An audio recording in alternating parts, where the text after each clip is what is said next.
This is Marketing Fundamentals with Bob. Topic 5, Decision Support Systems and Marketing Research. Well, today we're going to talk very briefly about decision support systems in particular here. And the DSS, that's your in-house data and information system. And basically it's just there for you for being able to call up from anywhere within the organization. Here's your data, updated on a daily basis.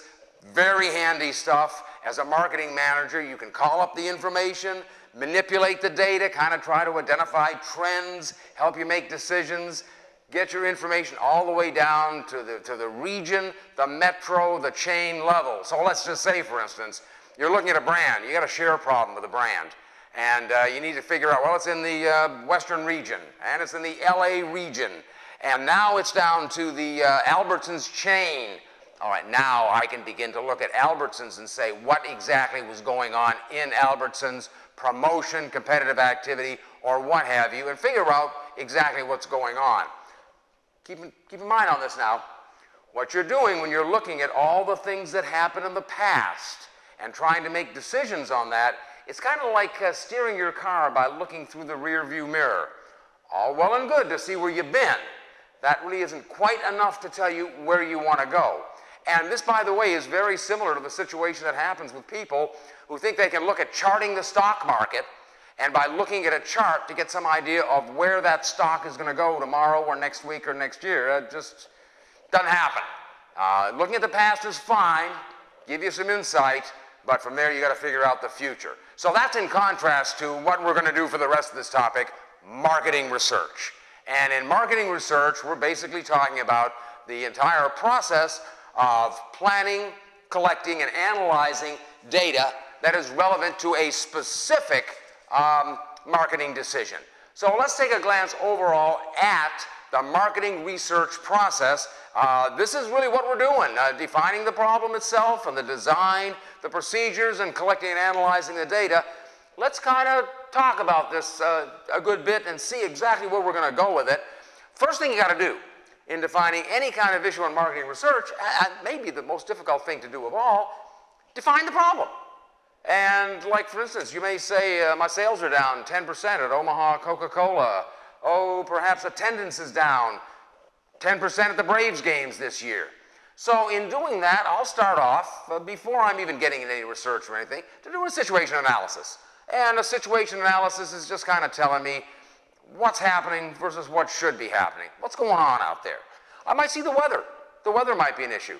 At Omaha Coca-Cola, I might be having unusually cold, rainy weather. That'd kick the sales down. Could do the same for the Atlanta Braves. The weather may be lousy. That might do it. But for the Braves, it could go further. You might have changing market needs. You might have economic issues.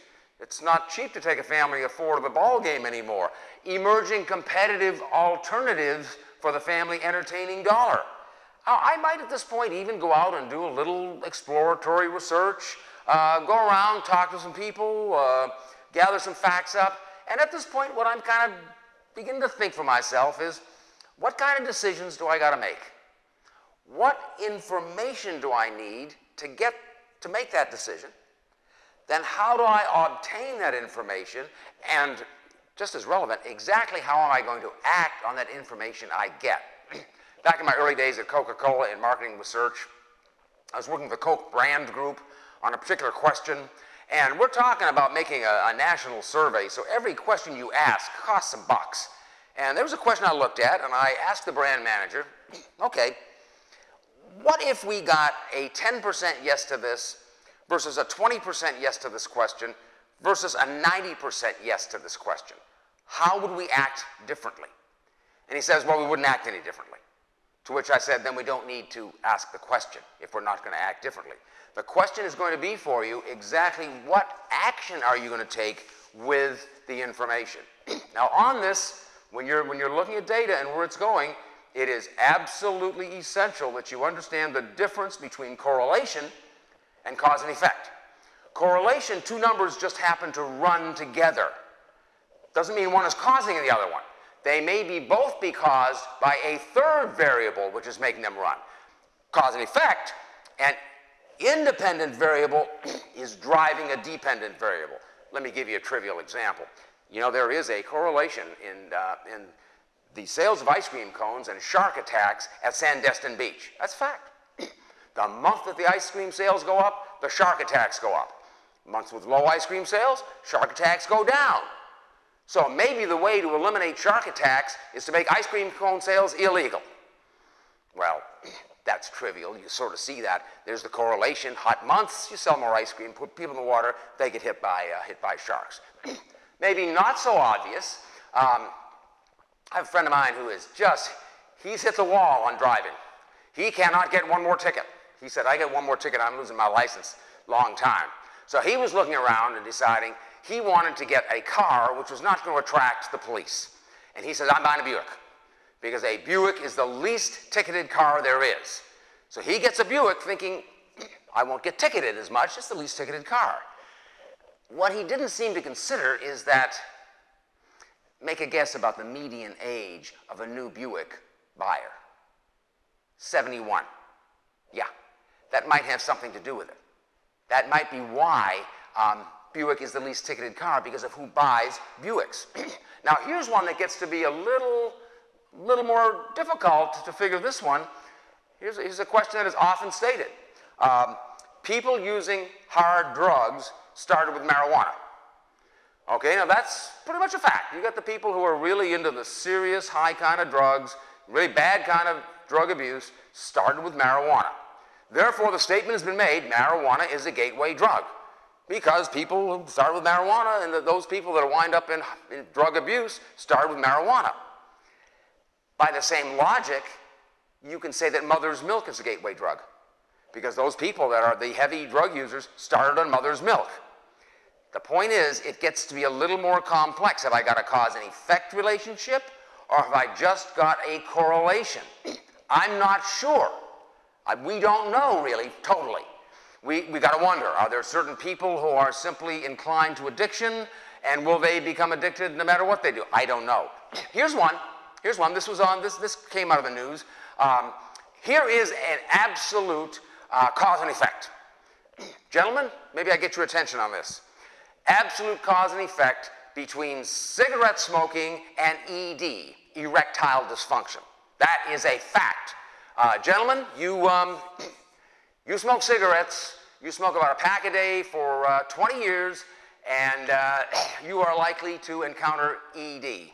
And in fact, you can forget taking Cialis and the rest of these things, because you have killed those little capillaries down there that make it do what it's supposed to do, and it ain't gonna work anymore. That's a fact. I wouldn't worry about it, guys. There's plenty of mature professional guys out there who are more than willing to take care of your wife's needs for her. But that's a fact. Now, here's the other thing that was reported recently on the evening news as a story, and that is to say, it has been discovered that there now is secondhand smoke causes ED. Yes, indeed, because what was found was, by definition, you have to deal in a sample where I have a heterosexual couple, I have the man does not smoke, the woman does, vis-a-vis a sample where neither one smokes.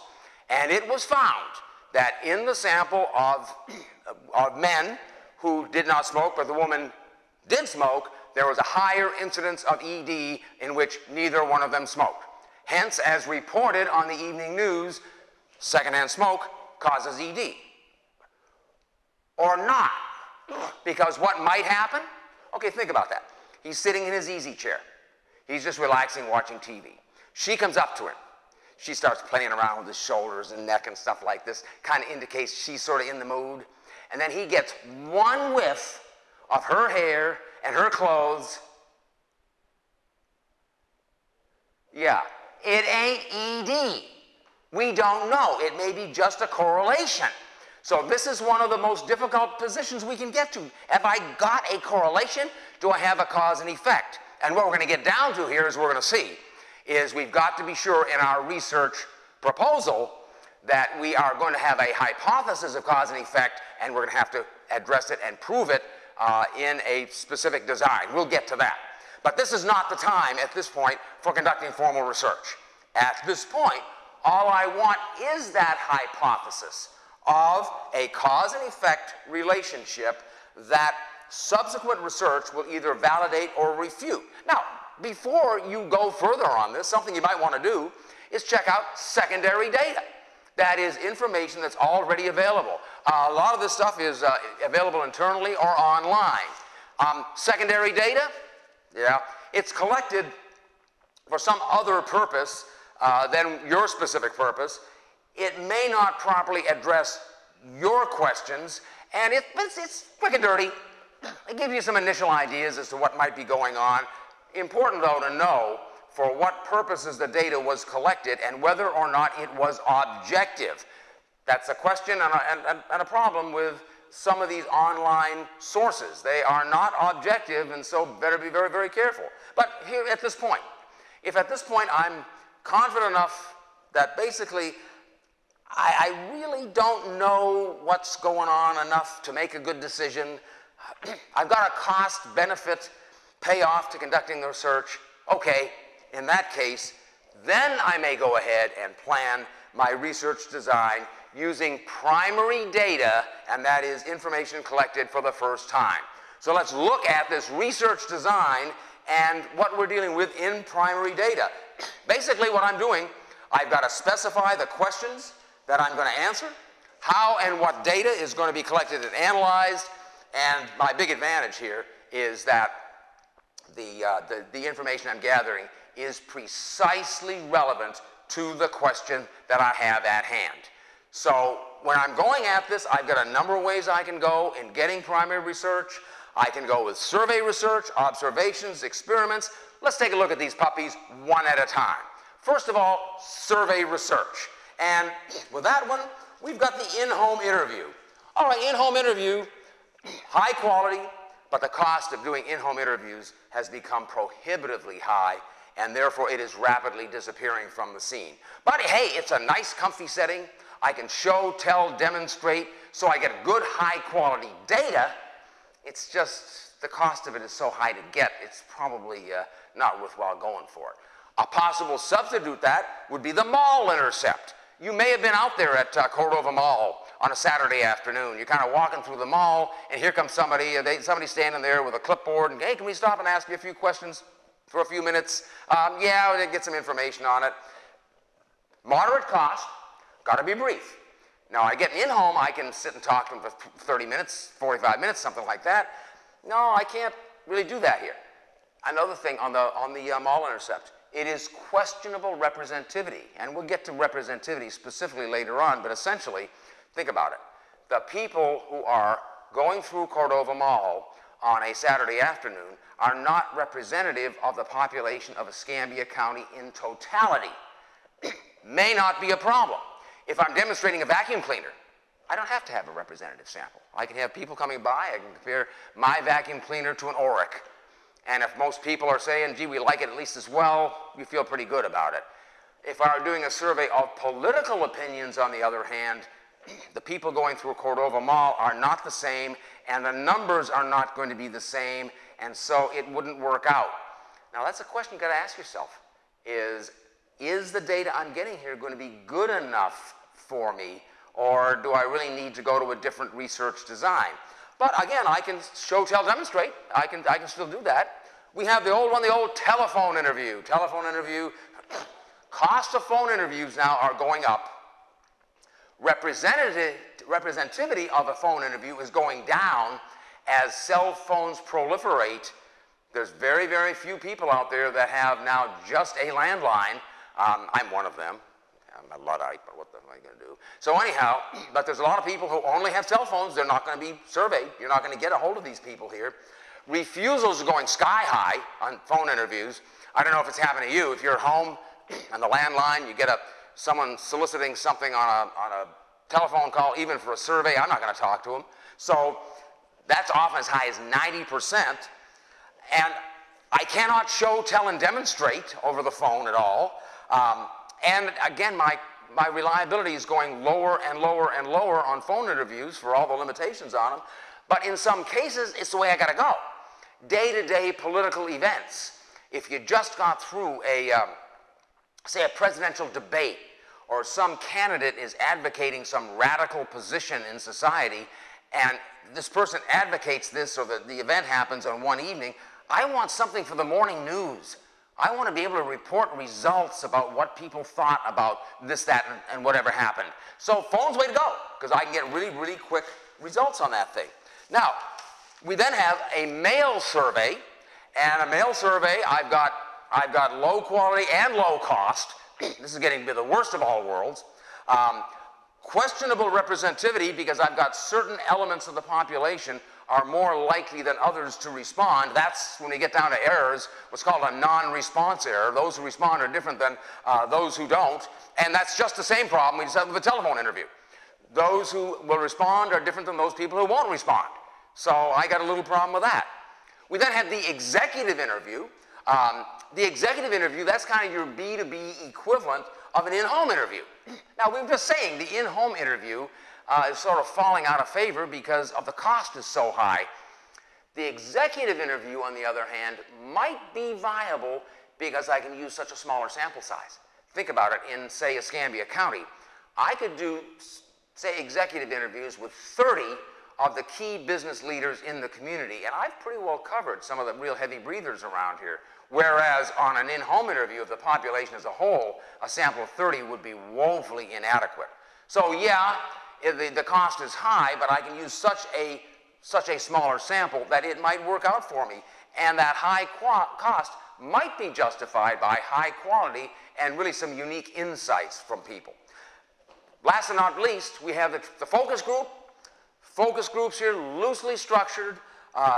Interview with 7 to 10 people who are going to talk about a product, a concept, a related marketing issue of some kind. Now, here's the thing on this. You've got to be awfully careful about interviewer leading and bias. Now, certainly, no interviewer is going to go and talk to the participants and say, well, you really would agree that's a great product, right? And this is a lousy product, right? No, I'm not going to do that. I'm talking about totally unintentional bias that can basically pollute the results you got. It was very interesting. There was a study done a number of years ago in a Northeast university, and it was dealing with autistic children. Now, this was totally straight. There was no funny business going on. These people, it was a totally legitimate study. A little problem with research design. We'll get to that in a moment. But anyhow, they were looking at profoundly autistic children who had essentially never been able to communicate before. But what they did with them, they had a facilitator who took the kid's hand and held it around a typewriter board and would ask the kid a question and see if the kid couldn't talk, but see if the kid could respond on the typewriter board. So they show a picture of a cat up there. And I say to the kid, what's that? And son of a gun, the kid was typing out C-A-T. Wow, amazing. They were actually getting response from these kids. And they had one of the mothers, I saw this was on TV, they had a program on it, and one of the mothers was saying, this was so wonderful, my child has never, ever communicated with me before, but he told me he loved me. And then they began to ask a few questions because they started to notice, you know, there's an awful lot of these kids who are talking and responding to us, not talking, but responding to us with perfect spelling and grammar. That's very strange. And then one of them was writing poetry in perfect iambic pentameter. And they raised the question about the research design I was getting to here. Research design, they were using a single blind study. That is, the facilitator and the kid were seeing the picture of the cat. You can't do it that way. No. The kid sees the picture of the cat, the facilitator can't see the picture of the cat. So they did the design again, so only the kid saw the picture of the cat. The facilitator did not. Guess what? Nothing. Nada.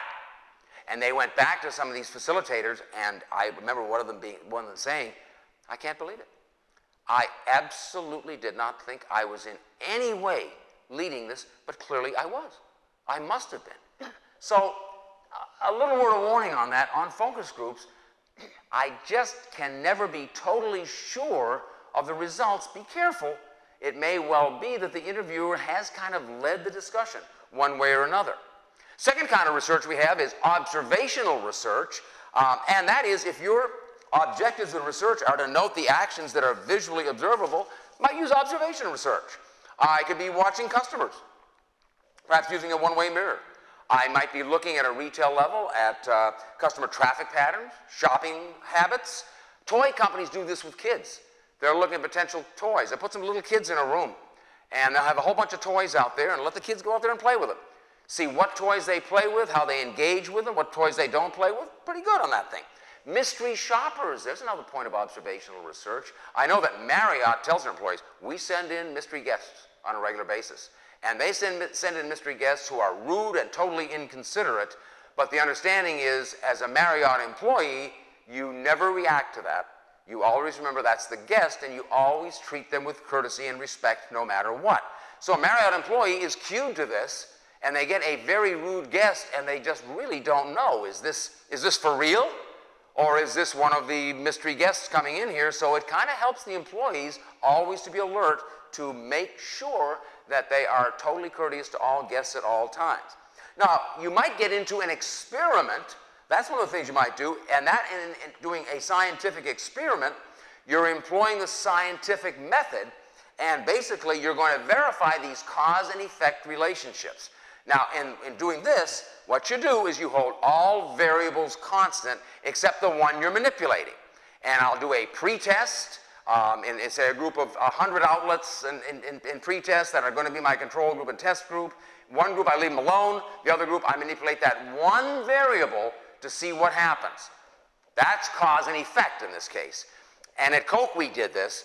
We tried to look at what are the effects of in-outlet activity. Some of this was really astonishing to find this out. For instance, putting pricing and point of sale on a display doubles sales, even at regular price. It doubles sales. Putting an end cap display in a store on an ad feature weekend instead of just having the product in the aisle triples the sale by itself. End cap display with pricing point of sale, 6 times the sales you would get with just having the same ad feature, the same promo price, but only featured in the beverage aisle. So what we're saying, folks, here is there's the execution implementation. You can have the ad feature in the Best Food Day ad on Wednesday. You'll sell 200 cases. Someone goes into that store and builds that display, puts pricing point of sale on that display, have people coming in there every day to rebuild the display. Instead of 200 cases, you'll sell 1,200 cases. You could do the same thing on looking at a promo. Maybe I want to see what are the effects of saying I've got 28 ounces of barbecue sauce, the same price as 18, 125 square feet of Christmas wrap for the same price as 100. Keep everything constant and analyze that one variable. Now, having gone through all of this stuff and kind of determined your research design, now I have got to select my sample, and I deal with the question of my sampling procedure. And in my sampling procedure, first thing I got to answer is, what is the universe? That is the total population of the universe. Now then, my next question is whether the sample must be representative of the universe. And by that I mean, does it need to be an exact proportional representation of the universe, though in miniature? And the issue here is, very simply, will anything other than an exact proportional representation of the universe introduce unacceptable levels of error? Now in this, I can reduce, but I can never totally eliminate errors unless I sample the entire universe. So, let's just say, if you determine the sample has got to be representative, then you will employ a probability sample. By definition, a probability sample says every element in the universe has a known non-zero likelihood of being selected. So let's go down to looking at voters in Escambia County. I've said, okay, I want to get a view of voters in Escambia County. That sample has got to be representative and all this. I can't take a non-representative sample like a mall intercept. Okay, so let's just keep our numbers nice and even here. Let's say we have 102,000 registered voters in Escambia County. 50,000 men, 52,000 women.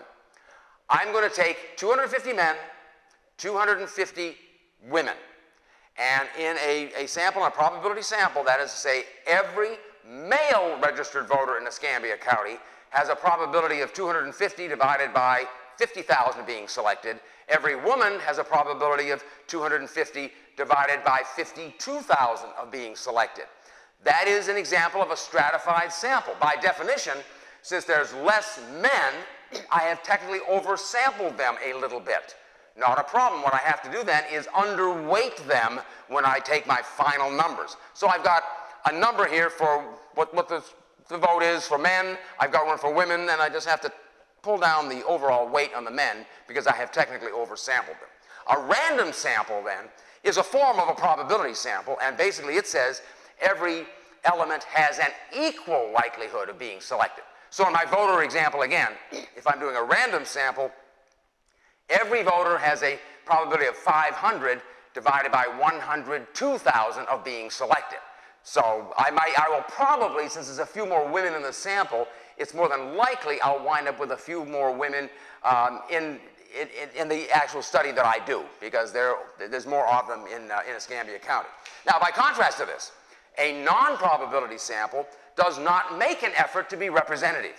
I've decided I don't really need to worry about that. The most common form of that is a convenience sample.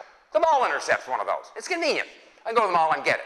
It's not representative, but I might say it doesn't have to be representative. The numbers I get with the people that are there is good enough for me. I could do this. I could go into a marketing fundamentals class and ask my class, to what extent are you people aware of issues going on in the legislature right now to restrict academic freedom in the classrooms in the state of Florida? I have never found anyone that was aware of that. And by the way, the question on academic freedom came out of some professor at some university someplace who, in a course just like this one, comes up and was showing hardcore pornography in the classroom. And they were raising the question, no, you don't have a right to do that, academic freedom notwithstanding. I agree with that. You don't have the right to do that. But the fact that I would ask 100 marketing fundamental students if they had an awareness of that, and none of them had an awareness, I'd feel pretty confident about saying that students in the university in total don't know much about it. By contrast, what if I walked into a women's issues class and asked them their opinions about a woman's right to have an abortion? I would suspect in that case representativity would be a problem, because the women's issue class is likely to have people with a different view of that issue than would be in the campus as a whole. Now, I've given some extremes here. What you got to do in the real world is kind of say, all right, to what extent can I get away with a sample that's not totally representative, or do I really need to make one that is? So then I would come down and come to the inevitable point of errors that I'm going to deal with. And we're all going to have errors in the sample one way or another, but there are some we can try to avoid to a large extent. Measurement error says the information provided is not reliable. Now, on this one, I don't know why they do it in research studies, but they will invariably, at the end of having you look over a product, ask you the question, would you buy such and such a product if it were available? Like 80% of the people in a survey are going to say, yes, I'd buy it. Just don't base your sales projections on that. It's measurement error. They may say they'll buy it, but in reality they may not. The information provided is not just reliable. Oh, okay, here's one. Let's see. High school kids today are using more alcohol and drugs than they did, say, 30 years ago. Yeah? Most people say, yes, they are. How do they figure that? They figure by asking the kids. Yeah, but let's consider that. Let's go back to the Reagan era. In the Reagan era, you walk up to a high school kid and say, son, you using any alcohol and drugs? And that kid's going to say, no, sir, absolutely not, sir, but I appreciate your asking, sir, thank you. I walk up to the average kid today and I say, son, you using alcohol and drugs? He's going to say, shit, yeah. You betcha, man. I put beer in my Wheaties in the morning, smoke a joint before lunch, and do a couple lines of cocaine after lunch every day. Yeah, I'm bad, I'm bad. I don't know. I cannot rely on the information that they are giving me. Oh, here's another one. Let's just say I ask a question here on how many of you in the room here are totally loyal to practicing safe sex? And if I take the survey, I may find that, oh, gee, 90% say they're practicing safe sex. Can I believe that number? It's probably a little on the high side versus what it really is. And in fact, if I pressed it and really said, okay, son, exactly what are you doing to practice safe sex? He's likely to say something along the lines of, Well, I got a padded headboard. So I don't know. That's measurement error. I cannot believe the information that I'm getting from these people. Sampling error, that sampling error comes back to a point we were talking about early on, and that is the sample is not representative of the universe. Common forms of that non-response error, we noted that in telephone and mail surveys. Those who respond are different than those that don't. Frame error on this one. In a frame error, the sample is drawn from a non-representative population. The mole-intercept is a non-representative population. I have a frame error there.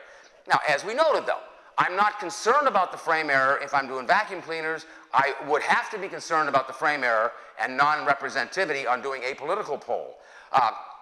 Same thing if you were driving around the Azalea Trace retirement community and saw a whole bunch of Buicks over there and said, gee, there must be a lot of Buicks in Pensacola. Frame error, you're looking at the wrong place.